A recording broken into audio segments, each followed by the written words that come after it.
कमजोरी यहाँ पे, क्या हमने मर्द को इतनी ताकत दी है कि उसे हम सिखा सकें कि औरत इज्जत करने वाली चीज है, औरत रिस्पेक्ट देने वाली चीज? हमने सिखाया मर्द को? हमने नहीं सिखाया। हमने मर्द को सिखाया कि औरत खरीदने वाली चीज है। तुम जितना ज्यादा कमाओगे उतनी अच्छी खूबसूरत औरत की बोली लगा के खरीद पाओगे। हमने तो माशरे में मर्द को ये सिखाया है। तो फिर हम क्यों लोग इतना पीट के कहते हैं कि मर्द जालिम? औरत आज निकल के कहती है रोड पे मेरा जिस्म मेरी मर्जी है और मर्द जालिम है। मर्द जालिम बना कैसे है? कौन सी औरत मर्द से आज ये तवक्को नहीं करती कि मुझे शादी करने के लिए, अपनाने के लिए पहले तुम्हारे पास गाड़ी बंगला होना चाहिए? अगर कोई मर्द कहे कि मैं सच्ची नीयत वाला हूं, मैं मुखलिस हूं, मैं तुम्हारे साथ वफादार रहूंगा, मुझसे शादी कर लो, मेरे पास पैसे नहीं, कोई औरत करेगी उससे शादी?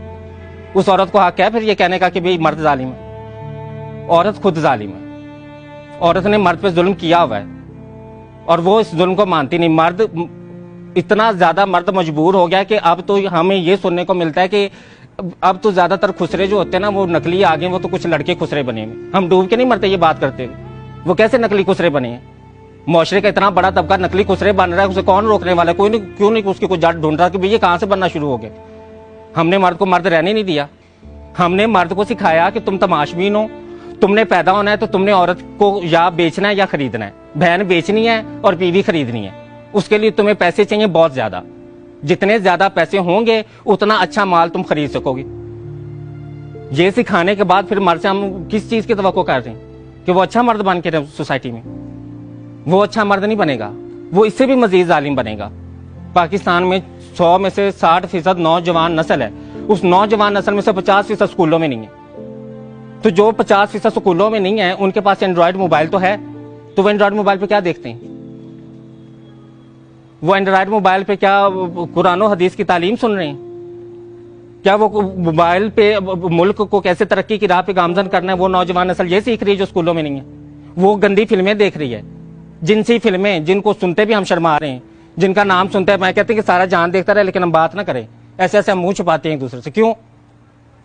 हमने अपने नौजवान नस्ल में मुआशरे को ना तो तालीम दी है ना ही उसे तरबियत दी है। तरबियत को लफ्ज़ हमें नहीं ना पता क्या है। हमने तो अफसर बनना सिखाया है। हमने बच्चे को शुरू से कहा कि तुम्हारे इम्तिहान में नंबर अच्छे नहीं चाहिए, चाहे बूटी लगा के आए, चाहे नकल करके आए, चाहे जिस तरह भी आए, तुम्हारे 100 में से 100 नंबर आए और तुम कल को बस CSS करके कोई अफसर बन जाओ और अफसर बन के तुम्हारी जिंदगी सेट है। तुम्हें ना अच्छा इंसान बनने की जरूरत है, ना तुम्हें इज्जत की जरूरत है, ना तुम्हें औरत की इज्जत करने की जरूरत है। अपनी इज्जत का तो मर्द को पता ही नहीं है।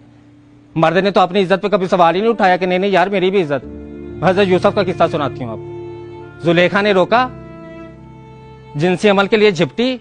ताकतवर मर्द कौन था? उसने कहा कि नहीं मैं मुसलमान मर्द हूं, औरत नंगी भी मेरे सामने आ जाए मेरा ईमान नहीं डोलता, मैं उस रब से डरने वाला हूं। मर्द, असल मर्द वो होता है जिसमें बर्दाश्त होती है। ताकतवर में बर्दाश्त है ना, कमजोर में बर्दाश्त नहीं होती। कमजोर कौन होता है? जिसमें बर्दाश्त नहीं है। ताकतवर कौन है? जिसमें बर्दाश्त है। तो ताकतवर मर्द तो वो होता है कि वो नंगी औरत को देखता तो वो मुसलमान मुआशरे में आंखें झुकाता, वो सर मुंह फेरता, वो कहता है कि नहीं यार मैं अगर ये औरत जन्नम के रास्ते चल भी पड़ी है तो मैं तो मुसलमान मर्द हूं, मेरा काम तो औरत की इज्जत करना है, उसको इज्जत देना, उसका जिस्म ढांपना, उसका जिस्म नंगा करना नहीं है। ये सिखाना था हमने मर्द को, हमने नहीं सिखाया। हमने तो उसे बोली लगाना सिखाया। हमने उसे कहा बोली लगाओ, बीवी खरीदनी है तो बोली लगाओ, अगर तुम्हें अपनी बहन का कहीं रिश्ता करना है तो उसके लिए भी बोली लगाओ। पूछो कि कोई तुम कितना पे कर सकते हो, कोई तुम्हें कितना पे कर सकता है। अब ये कोरोना आ गया है, अब ये शादियां कैसे अखराजात के बगैर हो रही हैं? अभी तो लोग शादियां कर रहे हैं ना। अब तो दूल्हे को फिक्र नहीं है कि मैंने शादी करने से पहले 10 लाख रुपया जोड़ना है, मैंने घर बंगला गाड़ी लाजमी हो तो मेरी शादी होगी। तो जब घर गाड़ी बंगला औरत देखती है ना, जब औरत मांगती है कि भाई मैं शादी करने के लिए घर बंगला गाड़ी मांगती हूँ, तो फिर जारी बात है मर्द भी बोली लगाता है। तो हम बेचने खरीदने का काम कर रहे हैं। हमें सिखाना पड़ेगा कि रिश्ता क्या है, शादी क्या है, निकाह क्या है, 3 कलमे पढ़ने का मतलब क्या है, कौन सा ये रस्म कहाँ से आई है? मुझे ये बता दें कि इस्लाम में, तो मुझे ये पूरे इस्लाम में ये रस्म नजर नहीं आती कि भाई दूल्हे को शादी के लिए जो है वो एक घर गाड़ी बंगला लाजमी होना चाहिए, सोशल सिक्योरिटी होनी चाहिए, फ्यूचर सिक्योरिटी होनी चाहिए। ये कॉन्सेप्ट कहाँ से है? कौन लेके आए सोसाइटी में ये कॉन्सेप्ट? जाहिर बात है जब औरत मर्द से तवक्को करेगी इस चीज की तो मर्द भी तो फिर बदले में मांगेगा ना। ये तो लेन का देन है, मार्केटिंग क्या है? आप बोली लगाएंगे, आप खरीदेंगे तो फिर शराइत रखी जाएंगी। फिर जब आप दूल्हे को कहेंगे कि भाई तुम्हें शादी करने से पहले घर गाड़ी बंगला खरीदना है, तो फिर वो कहेगा भाई घर गाड़ी बंगला खरीदना है तो फिर मुझे इस नक्शे की औरत भी चाहिए। औरत ने क्या की? औरत फिर मेडिकल क्लिनिक्स किस लिए खुले कि वो उस नक्शे की औरत बनाने के लिए, कि इनको काटो, इनका पेट काटो, इनकी छातियां काटो, इनके चेहरे काटो, प्लास्टिक सर्जरी के नाम पे काट के इनको पेश करो मार्केट। इस ट्रेंड में आज हम जिंदगी गुजारें। आज उस पेट काटने का नाम हमने लेपोथेरेपी रखा हुआ है। हम चेहरा काटते हैं तो उसका नाम हमने जो है वो प्लास्टिक सर्जरी रखा हुआ है। हम छाती काटते हैं तो हमने उसका नाम सिलिकॉन सर्जरी रखा हुआ है। हमने तो नाम बदल के तो उनको बड़ा ग्लोरीफाई किया हुआ है ना। उनके नाम ऐसे ग्लोरीफाई करके रखे हुए कि कोई ये महसूस ना करे कि मैं जिंदा जान अपना पेट कटवाने लगा हूं। ये किसी को महसूस ना हो, सबको ये महसूस हो कि मैं लेपोथेरेपी करा रहा हूं, मैं पता नहीं हुसैन का शहजादा बनने लगा हूं। हमारे वक्त में तो फिर भी जो मर्द होता था ना, जब जवान होता था तो मेरे नानी दादी जो थी वो देसी घी की खुराकें बनाती थी, वो मजूने बनाती थी कि नहीं बच्चा जवान हो गया उसको ये खुराक खिलानी।